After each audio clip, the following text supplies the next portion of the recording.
Hi, I'm Tom Hendrickson from the Agile Online Summit. We have Isaac Garcia with us here today. He is our retrospective evangelist. So Isaac, introduce yourself to the people here at the Agile Online Summit. Thanks, Tom. I'm so happy to be here. Welcome, everyone.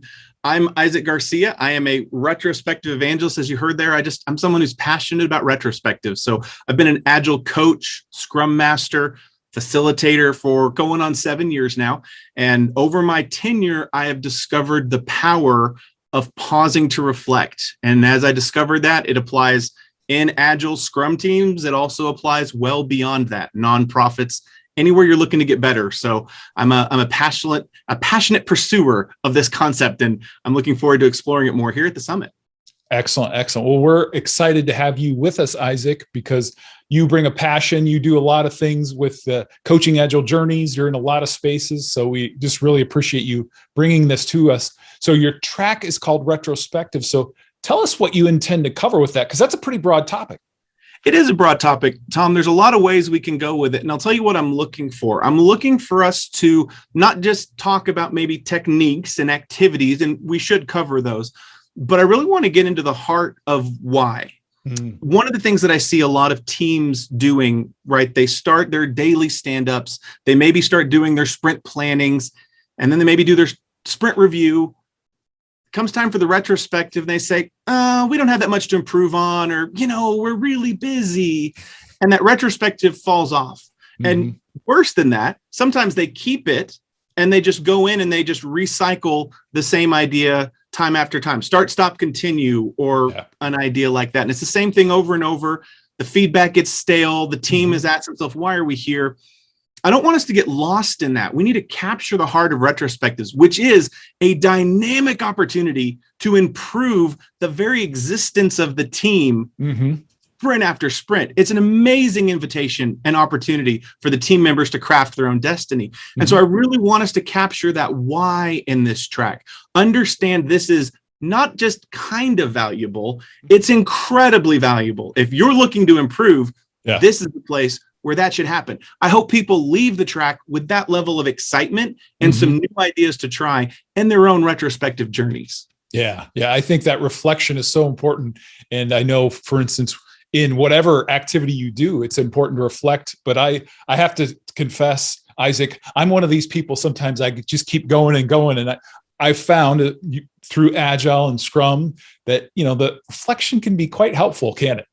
Yes, it absolutely can. And you got to see it as an investment, right? It does seem inefficient to stop working on widgets to take the time to reflect, but it's so important. Just take someone who has, got food all over their face, and would it be valuable for them to stop and look in a mirror, or should they just rush out the door and go to their next professional business meeting? No, the second spin in front of a mirror would be a great investment to enable you to clean up so your next opportunity can be realized at its fullest. So it is an investment in time and energy, but it's one that I've seen pay massive dividends when it's really bought into. And that's what I really hope we see is that reason why we buy in. Excellent. Yes. So what are your goals with creating this track, Isaac? Yeah, I really want us to have a conversation, right? I want it to be a space where we look at what can we do to, number one, understand why, like I mentioned before, but then also to improve. One of the things about retrospectives is the ones that I mentioned before that just kind of cycle and cycle and cycle the same things. Yeah. We forget that we should also retro on our retros, right? If you're someone who's leading retrospectives and you're still leading them the way that you led them a year ago, 6 months ago, 3 months ago, there's maybe a problem there. And so my hope is that, as a goal, what we accomplish is, number one, you come away excited and energized for a new season of retrospectives. But number two, you come away with the tools that you can use to inspect your own retrospective processes, thought patterns, maybe even your activities, so that you can come out with a new toolkit to apply to elevate your practice of using retrospectives. Yeah, that's kind of meta. I can see as we're kind of stepping back and think about how do we do this? How could we do it better? Absolutely. It's such a good idea. And I'm sure I'll be honest, I'm sure early in my Scrum career, I probably didn't do that. I was just like, oh, okay, we did this one last time. We'll do a different one today. And next, retro, we'll do a different thing. It's like, but that's important. So very good. I was there too, Tom. I'm sad to say, as I was learning about being a coach and an agilist and a good facilitator, the thing that I shortchanged often early in my career was the retro. And a lot of times my not bringing something new and engaging to the table was because of my poor prioritization. Right. I just copy and paste the last one because the retro's in 15 minutes and I got to put something together. And that's a disaster. This is a time that if you put the investment in, especially as the facilitator, the team needs to make an investment. But if you're facilitating retros, you've got to put in the investment to prepare the space to get the maximum value out of it. And if you're not doing that, if you're one of these, you're just rushed going into the retro, or maybe you ask yourself every week, do we really need that retro? Then hopefully this is a track for you that you can revitalize that commitment to putting the time in to making these valuable. Yeah. Along with that, Isaac, then is the intended audience just Scrum Masters, or is it a wider than that, or who do you intend? Yeah, it is wider than that, Tom. I think this will gravitate towards Scrum Masters and maybe even Agile coaches because they recognize what a retro is. It's one of the ceremonies in Scrum. But beyond that, if you're interested in improvement, you should be interested in this track. We will be talking, of course, about a retrospective as a Scrum ceremony. But if there was anything that was easily transferable outside of Scrum, it's the retrospectives. And just some of my experience, I work at a nonprofit. We work with volunteers. Having a retrospective on a regular cadence with those volunteers, you only get a certain number of hours that they're going to give your organization.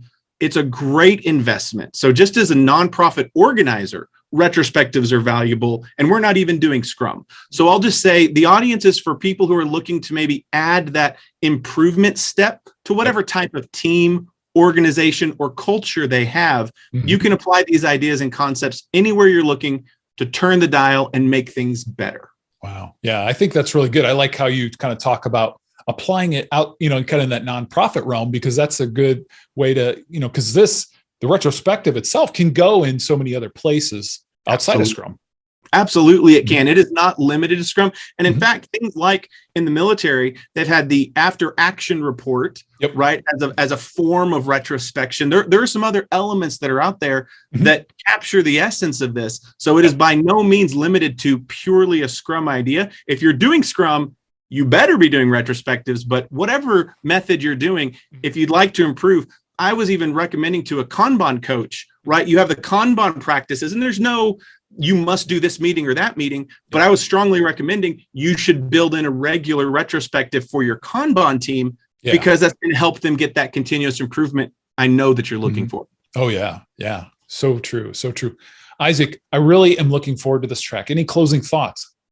Well, I just want to say, no matter where you are, right, whether you're a facilitator or whether you're a participant, this is a practice that is going to add value to whatever organization, team, family, group, even your own personal life that you're trying to improve. So even if you're not able to make it, let's say there's that other track that you really got to get to that event. I'm just going to encourage you, whatever you're doing, find a way to level up your practice of retrospectives. And I hope you'll join us for this track to do that. Because it's important. I believe in this, and that's why I'm a retrospective evangelist, not just because it's a good idea. It really makes a difference. So I encourage you, find a way to level up your practice. It will be worth it in the end. Awesome. Awesome. Isaac, thank you so much. Thanks so much, Tom. Appreciate it. Don't forget to subscribe to our YouTube channel. On behalf of Isaac Garcia, I am Tom Henriksen for the Agile Online Summit.